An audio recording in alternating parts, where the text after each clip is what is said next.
A porta de metal pesado bateu atrás de mim, com um eco que pareceu viajar por quilômetros. Respirei fundo, o ar frio e úmido, enchendo os meus pulmões. Estava num patamar simples, de cimento. Uma única lâmpada, coberta por uma grade de arame, lançando sombras longas e trêmulas. À minha frente, uma escada descia para a escuridão. Parecia uma escada de serviço normal, daquelas que se encontram em prédios antigos ou fábricas abandonadas. Não me lembro como cheguei aqui. A minha última memória é de estar a caminhar numa rua movimentada, o sol quente no meu rosto. Agora, só havia este frio e este silêncio pesado. Hesitei por um momento. Voltar atrás? Virei-me para a porta, mas ela já não estava lá. Em seu lugar, havia apenas uma parede de tijolos cinzentos, frios e sólidos. Ao toque, o pânico começou a subir pela minha garganta. Um nó apertado e gelado. Não havia saída. A única opção era descer. Os primeiros degraus rangiam sob o meu peso. O som era obscenamente alto, no silêncio opressivo. As paredes eram de tijolo à vista, úmidas e cobertas por um musgo escuro e pegajoso. A cada patamar que eu passava, a escuridão abaixo parecia mais densa, mais impenetrável. A lâmpada no topo tornava-se cada vez mais pequena, um ponto de luz distante, até desaparecer completamente. Agora, eu estava envolto em trevas absolutas. Os meus pés encontravam os degraus por instinto, um passo de cada vez. A minha mão a deslizar pelo corrimão de ferro gelado e enferrujado. Continuei a descer. Minutos transformaram-se em horas. O tempo parecia esticar-se e contrair-se. Perdi a noção de quanto tempo tinha passado. A fome e a sede começaram a roer, mas a necessidade de continuar, de encontrar o fundo, era mais forte. Foi então que as paredes começaram a mudar. Já não eram de tijolo. Pareciam lisas, quase como vidro escuro, e nelas começaram a projetar-se imagens. No início, eram apenas flashes, fragmentos confusos, mas depois tornaram-se mais nítidas. Eram as minhas memórias, mas não as boas. Eram os meus maiores arrependimentos, as minhas falhas mais vergonhosas. Vi o rosto de um amigo que traí, a decepção nos seus olhos, a queimar minha alma. Vi as lágrimas da minha mãe, quando lhe disse que não acreditava mais nela. Cada erro, cada palavra cruel, cada ato egoísta, tudo estava ali, projetado nas paredes escuras, repetindo-se num ciclo infinito de culpa. Tentei fechar os olhos, mas as imagens projetavam-se na parte de trás das minhas pálpebras. Eu era um prisioneiro do meu próprio passado. A descida tornou-se uma tortura. Cada degrau era um passo mais fundo no meu próprio inferno pessoal. O som dos meus passos era agora acompanhado por outros sons. Sussurros. Vozes indistintas. Sibilando palavras que eu não conseguia compreender, mas que sentia na pele. Eram como o roçar de folhas secas, mas carregadas de malícia. Pareciam vir de dentro das paredes, de todos os lados. Tapar os ouvidos não adiantava.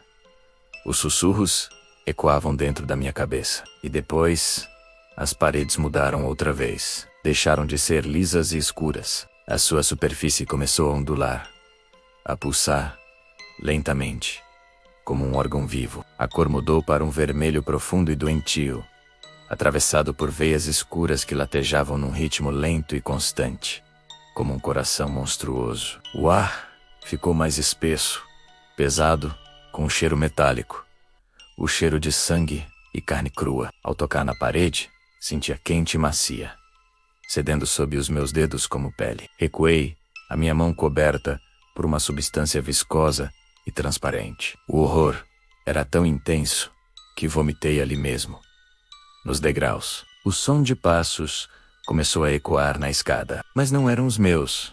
Eram mais pesados, arrastados. Vinham de baixo, subindo na minha direção.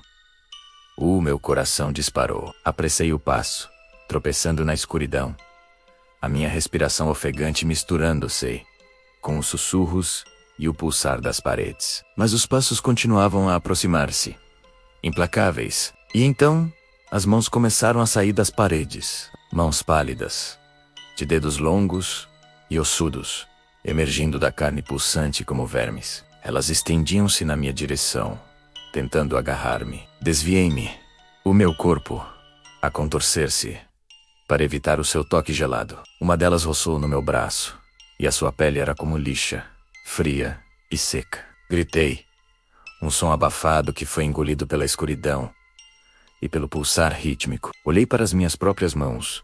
Estavam enrugadas, cobertas de mancha-cenes. O meu cabelo, antes escuro, agora caía sobre os meus ombros em longas mechas brancas. O meu corpo estava curvado e frágil. Eu tinha envelhecido décadas nesta descida. O tempo aqui não era linear. Era um predador que me devorava pouco a pouco. A escada não era apenas um lugar. Era um processo. Uma decomposição lenta e consciente. Num momento de desespero, olhei para cima. A escuridão era total. Não havia mais luz. Não havia mais esperança de retorno. E ao olhar para baixo, a escuridão parecia ter uma textura.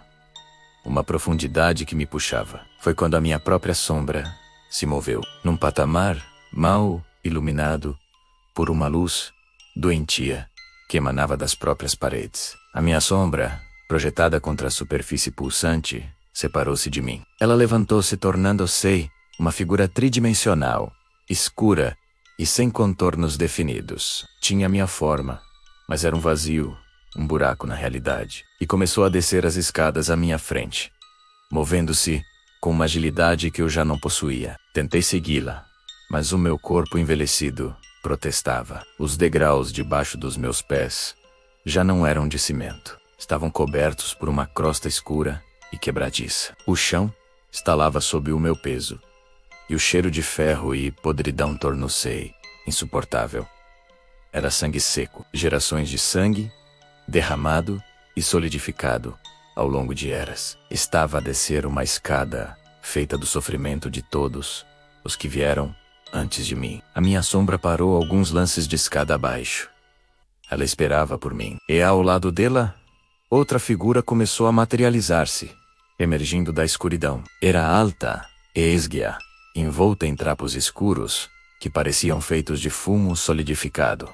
E não tinha rosto. Onde deveria haver olhos, nariz e boca, havia apenas uma superfície lisa e pálida, como a de um manequim. A ausência de feições era mais aterrorizante do que qualquer monstro que eu pudesse imaginar. A figura sem rosto estendeu uma mão na minha direção, não para me agarrar, mas como um convite. A minha sombra virou-se para mim, e embora não tivesse rosto, senti que estava a sorrir. Os passos que eu ouvia subir pararam.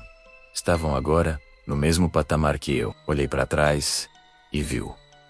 Era eu, ou melhor, uma versão de mim, mas os seus olhos estavam vazios, duas órbitas escuras e ocas.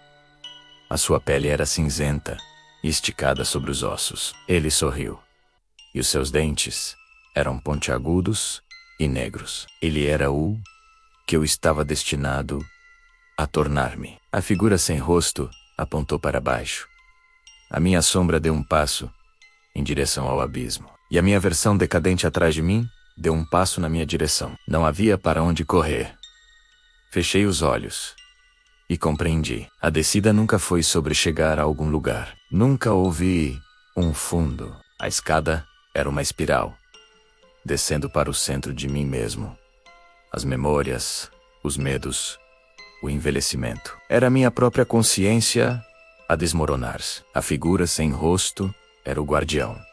A minha sombra era a minha essência despojada de tudo. E a criatura atrás de mim era o meu futuro inevitável neste lugar. Quando abri os olhos, estava de volta ao patamar inicial. A lâmpada tremeluzia por cima. A porta de metal estava lá, exatamente onde deveria estar. Mas eu sabia que não era a mesma porta. Eu sabia que não havia saída. Olhei para as minhas mãos. Eram jovens outra vez. O meu corpo estava forte. Virei-me para a escada que descia para a escuridão. Um som ecoou lá de baixo. O som dos meus próprios passos. A começar, a subida. E a revelação final atingiu-me com a força de um golpe físico. A subida nunca existiu. Nunca houve uma saída para cima. O início era apenas o fim, disfarçado. Esta era a ilusão final. A piada mais cruel. Eu tinha chegado ao fundo de mim mesmo. E o fundo era apenas o início da próxima descida. Para sempre. Se gostaram desta viagem ao abismo, não se esqueçam de deixar o vosso like e de se inscreverem no canal para mais histórias que exploram os cantos mais escuros da mente. Obrigado por assistirem.